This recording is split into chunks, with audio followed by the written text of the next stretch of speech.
Hello everyone. The today's topic is cash management.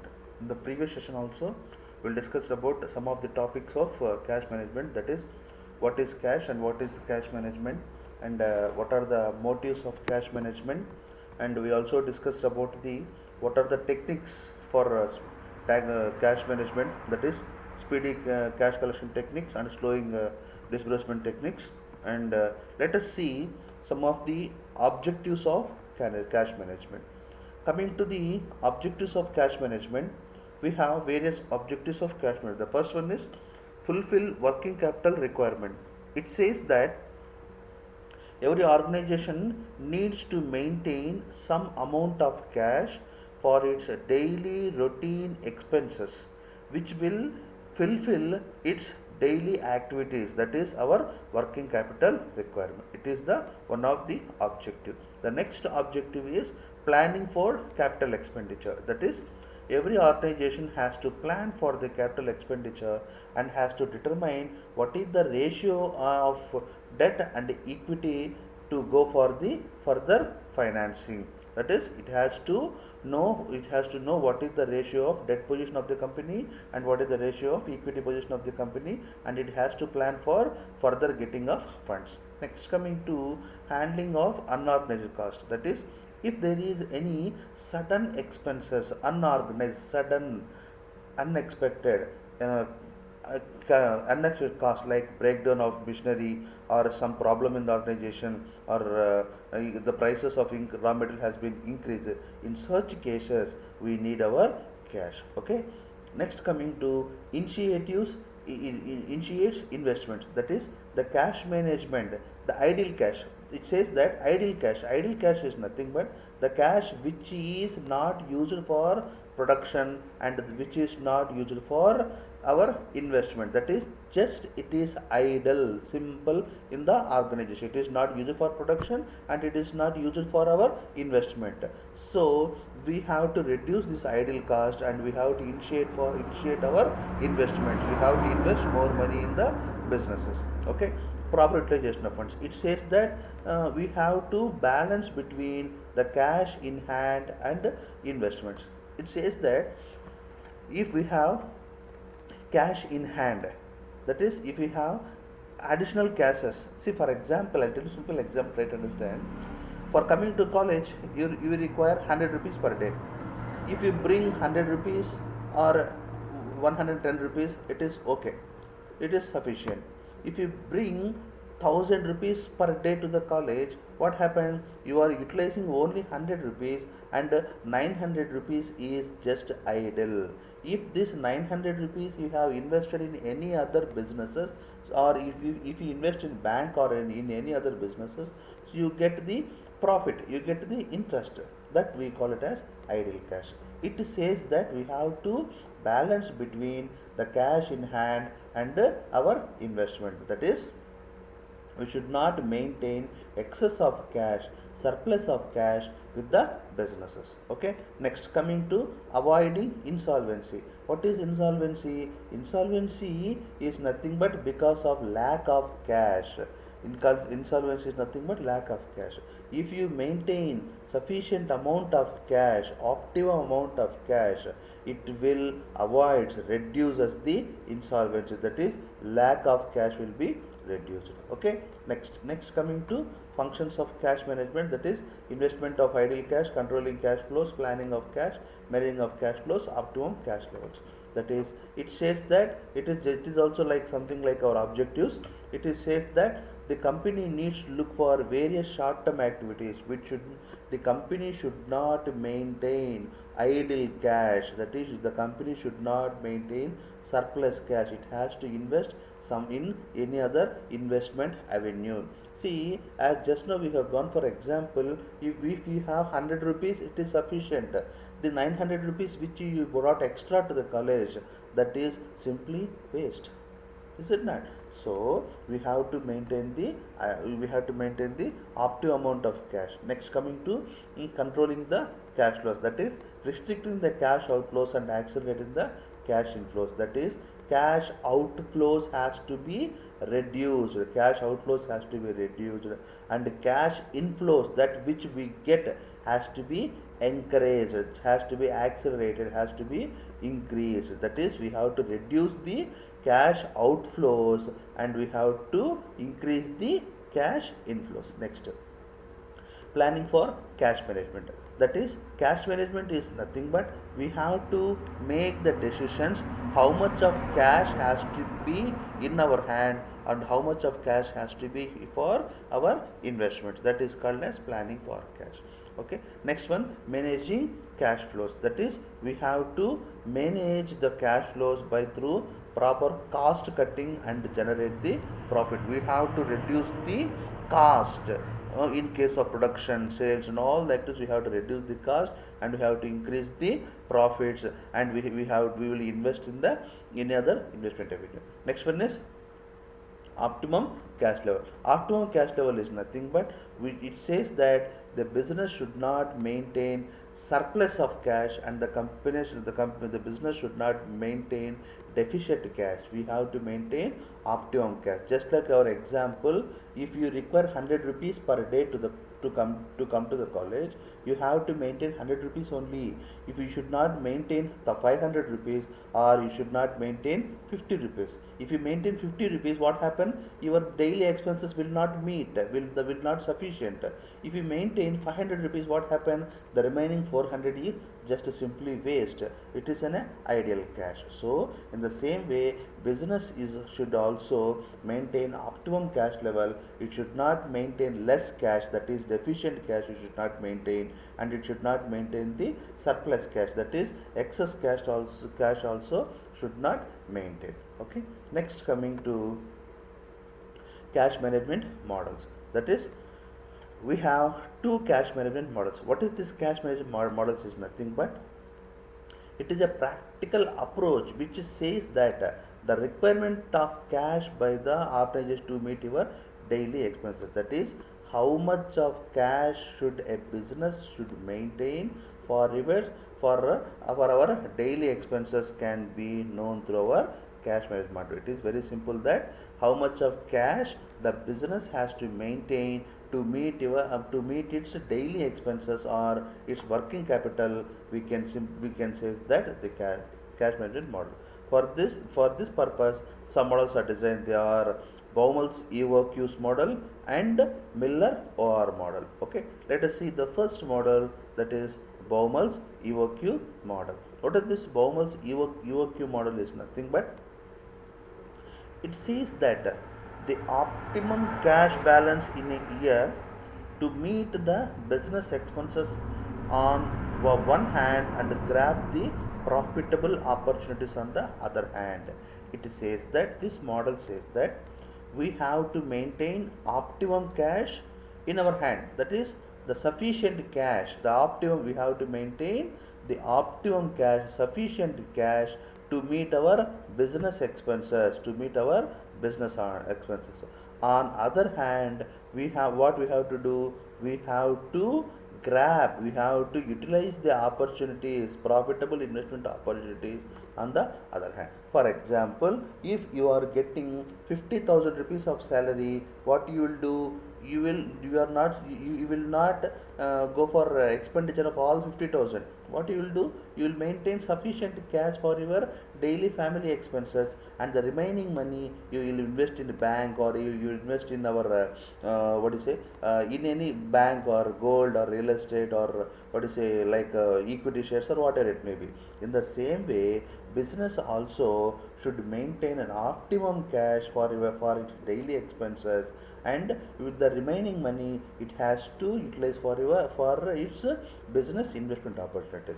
For this EOQ, what is this EOQ? EOQ is nothing but economic order quantity model. Economic order quantity, it is nothing but economically how much of quantity of money should it maintain. We call it as EOQ model. Economic order quantity model is nothing but economically how much of money quantity, economic order quantity, that is how much of money is sufficient to maintain. For this it can be known through a simple formula which is given here, that is root of 2UP by S. U refers to annual amount. See here, the U refers to the annual amount of cash required for the business. That is called as annual amount required. That is U. That is how much of cash which is required for running of the business. P refers to fixed cost per unit. That is what is the amount of fixed cost that incurred to produce a product, we call it as fixed cost. Then coming to opportunity cost. Opportunity cost is nothing but the cost which is forgone in an investment. Next coming to Miller and Orr model. According to this model says that if the company is having excess of cash, we will invest in any of the activity. If it is having less cash, then we will reach the return point. Okay, this simply says that if there may be the times when the organization will have surplus cash, thus discourage withdrawals. Instead, it may require some investments. Okay, right. And therefore, the company needs to design the return point. In the next graph, we'll understand what is the return point. Okay, and next coming to this model emphasizes on withdrawal of cash only if the available funds is below the return point of money, whereas investing the surplus amount exceeding this level. Okay, let us see this model. If try to understand this graph so that this model can be easily understand. See, if you draw a graph between cash and the time, right, and RP refers to return point, LL refers to lower point, UL refers to upper limit, lower limit, upper limit, return point. This Z refers to spread. Spread is nothing but the difference between the return point and upper level, or we can say the return point and the lower. That is the difference between upper limit and lower limit. Upper limit and return point, and lower limit and the return point. Let us see if the company is having more surplus of cash, and this if it is reaches to the upper limit, what we will do, we will withdraw the cash and we will invest in any other activity. Okay, and that is if we have surplus cash, we will invest in any of the activity. Okay, that is we don't cross the limit more than the upper limit. And if it reaches to the lowest level, what we will do, we will withdraw the cash and try to reach the return point. Okay, right. This can be understood in the simple formula. Z is equal to 3 square root of 3 TV by 4I, which refers to return point is the point at which money is to be invested or withdrawn. Minimum level of cash required for the business sustainability. That is, at this every company has to maintain the return point. That is, if it is less than the return point, we have to try to reach the return point. Okay, if we have surplus of return point, that is surplus of return point, that is companies maintain idle cash, we have to invest in any other business. See, for example, try to tell you in a simple example. We require 100 rupees. Okay, if we have 150, 200, okay, we will maintain it. If you have 1000 rupees, it is upper limit, it is waste of money. So what happened, we'll try to get to the return point. Okay, if we require 100 rupees, if we having 90, okay, if sufficient. If we require 100 rupees, but it reaches to the 20 rupees, so what happened, again we try to reach to the return point. Okay, that is we have to maintain the optimum cash. That is, Z is the spread, T is the transaction cost per transfer, V is the variance of daily cash flow per annum, I is the daily interest rate. Okay, like try to understand. Then let's go for a small problems, 2 problems I'll explain. Try to understand, that is how to estimate the cash position, that is cash position. See here, a company expects to have 37,500 cash in hand on April 1st. Everybody try to understand the problem, try to write in a paper so that you can understand it well. That is, a company is having opening cash of 37,500 on April 1st, and is required to estimate the cash position for during the 3 months. Here the data is given for the month of February, March, April, May, June. The sales values are given for each month: purchases, wages, factory expenses, office expenses, selling expenses. The important thing is we have to remember the other information, that is information provided. Let us see what is this. See here, the period of credit allowed to suppliers is 2 months. For purchases, the credit allowed is 2 months. Okay, 20% of sales is for cash, and the period of credit allowed to customers for credit is 1 month. Delay in payments of all expenses 1 month. Income tax is 50,500 is due paid on January 15. The company is to pay dividend on shareholders and bonus to the workers of 15,000 and 20,500 respectively in the month of April. A plant has to be ordered, had to be received and paid in May. Right? It will cost 1,20,000. Okay, the other information is very important. Okay, let us try to estimate the cash position. The first thing is what happened here. They are asked for 3 months. They are asked for 3 months. Okay, the 3 months here is April, May, June particulars. Okay, right. Next, opening balance brought down is 37,500. First one. This is clearly given is the company is expected having opening balance of 37,500 in cash on April 1st. So the opening balance is 37,500. Next, coming to sales, that is what happened to sales here. See here, 20% of sales for cash, and the 20% of sales on the cash, and the period allowed for credit to the customers for credit is 1 month. See here, in which month we are going to write, that is April. In April month, 20% is of cash sales, that is 90,000 into 0.20, that is 20%, which gives us 18,000. We will write here. Okay, next, credit sales. See here, credit sales is nothing but they have allowed credit for 1 month. They have allowed for credit for 1 month. That is, in the previous month, that is 84,000, how much they have allowed for? 80%. See, try to understand the problem. The sales is two types of sales we have: cash sales and credit sales. Cash sales is 20% of cash sales, and credit sales, that is we have sold through credit and we will get the money after 1 month. See, if you sold goods in March, that is 84,000, 80% of 84,000 you sell in March, and you get money in the April. Okay, and if you sell in April, you get 80% of money in the May. Okay, see here, in this case, in the month of April, 20%, that is 20% refers to 90,000 into 20%, that is 18,000.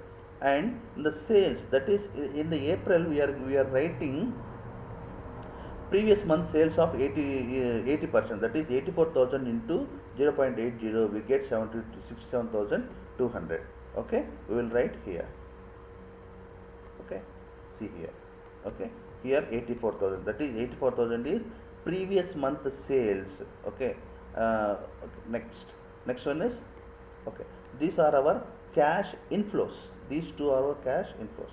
Next comes to cash outflows, that is we have total receipts. We will sum up all this. 37,500, 18,000, 6,200. We'll add. We'll get 1,22,700.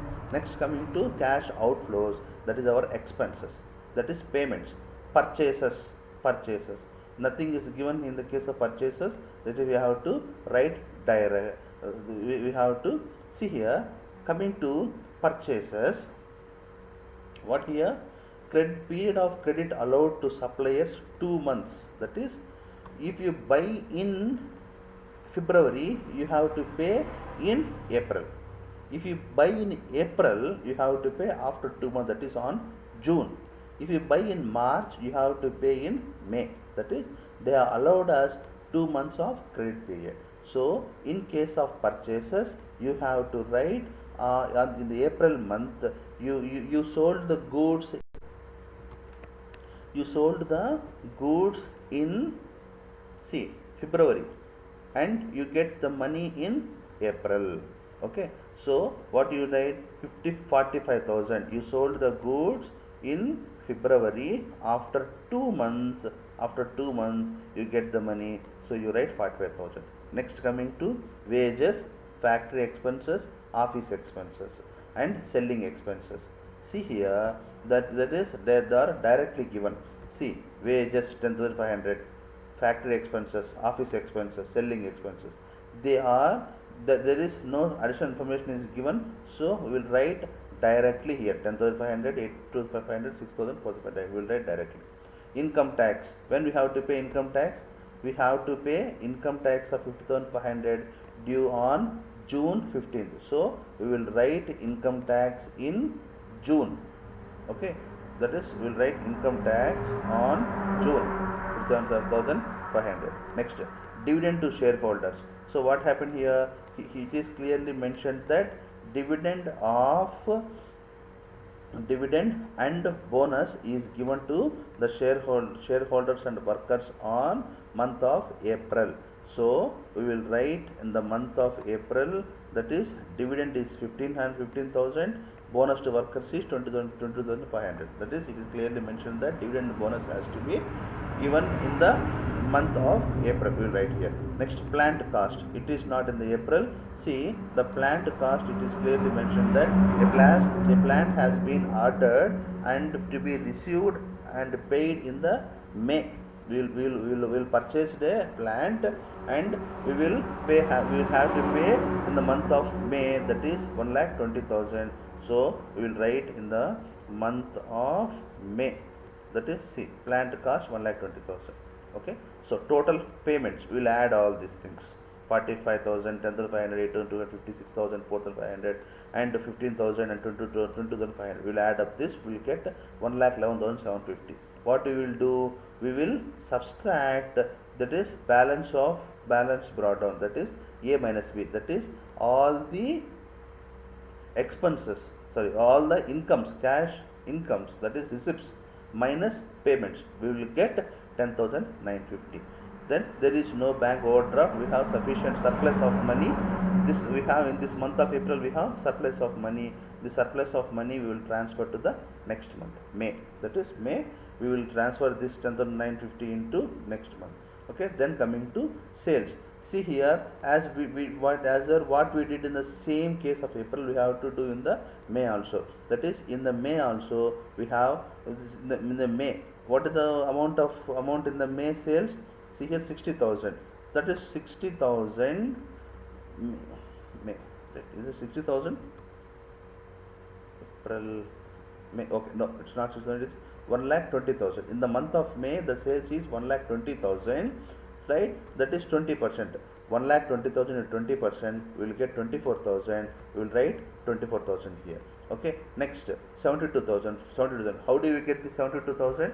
72,000 we get the April month sales, that is 90,000 into 80% of 90,000, that is 72,000. We will write here. Okay. We will add up these three things. We will get this amount of money. And the next, purchases. See here, purchases, what we will do in the month of April. In the month of April, we will write 2 months back amount, that is April, 2 months. They have allowed for us 2 months, is it not? 2 months, April, that is March, February amount we have written. In the same way, we have to write the February, we have to, in May case, we have to write 2 months back, that is 48,000. Okay, right, 48,000. And the remaining expenses we will return it. No income tax and all, right? Plant cost we will pay in the plant cash, which is, that is we have to pay in the May. See here, we will have to pay in the month of May, that is 1,20,000. So we write here. Okay. Next, and total payments, we will sum up all these things. We will minus total payment is 2 lakhs 1,750 minus 1,06,950, so that we have deficient amount, minus amount. So what happened? We will get back. See, assumed that company has arranged overdraft facility. We have a deficient cash, that is cash is not sufficient in the business. So what we will do? We will get cash from the bank, that is 94,800. We get the cash from the bank. Okay, next month we are not supposed to carry any balance, so the opening balance is 0. The sales is same, here. See also here, that is in the month of June. In the month of, what is the sales in the month of June? In the month of June is 1,35,000, right? 20% of 1,35,000 is 27,000.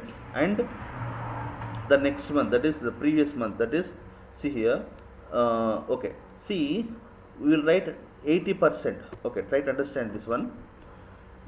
In the month of June, we have 1,35,000 0.20, that is 27,000. Okay, and in this case again 20% is through cash sales, 80% is through credit sales. Here we are not considering the 2 months back. Why? Because it is allowed for the purchase rate only for 2 months only, first 2 months only. Okay, applies for first 2 months. So in the third month we will consider 20% of cash sales and 80% of credit sales. That is 1,35,000, 1,35,000 into 20% of cash sales and 80% of credit sales. So that we will get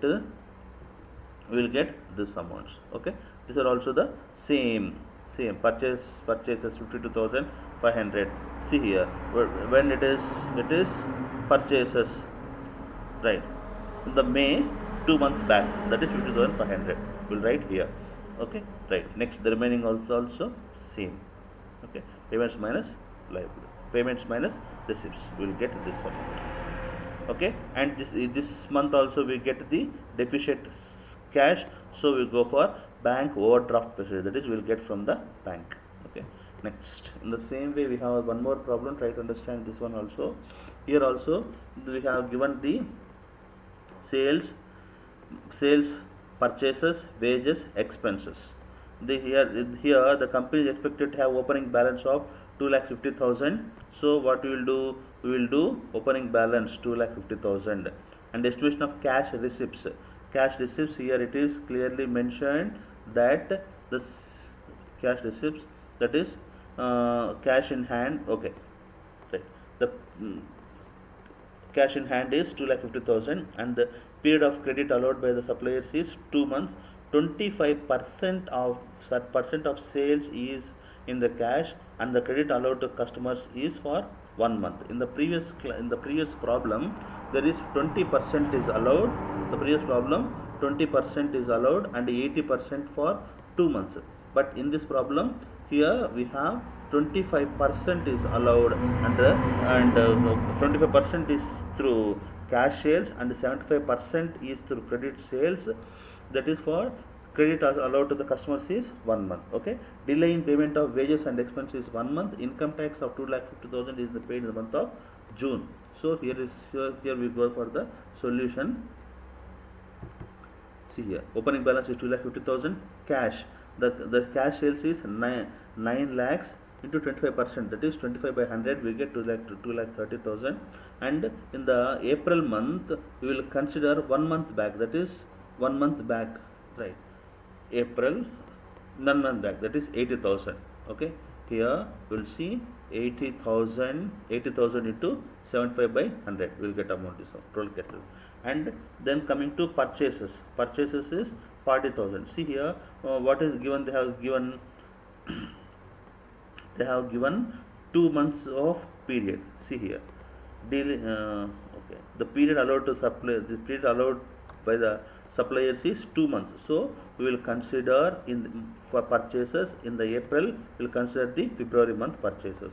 Okay, and the next one is purchases. Wages is 1 month delayed, that is previous months, that is for April we will consider April.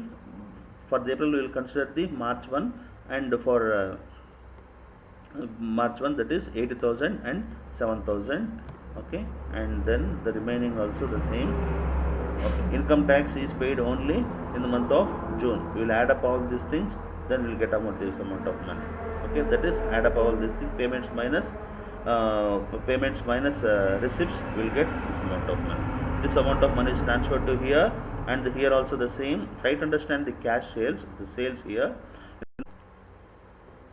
Try to understand here. In the month of April, May, the sales is 10 lakhs. Okay, out of the 10 lakhs, 25% is through cash sales and 75% is through credit sales. Okay, that is credit is considered, we have to consider for the previous month. Okay, right, see here, for the May, 10,000. Okay, 10,000 into 10 25%, 10,000 into 25% here. And the next one is, for the May month we have to consider this one, April 9,009 lakhs 20,000 into 70% we will get here. Okay, the same things here also we have tried to understand. Here 1 lakh 12 lakhs, which is the sales of 25% is through cash sales, and this is 70% of credit sales, which is we consider of the previous months. Okay, right. Okay, if you have any doubts regarding the problem, you can contact me. Okay, thank you. I hope you understand the problem.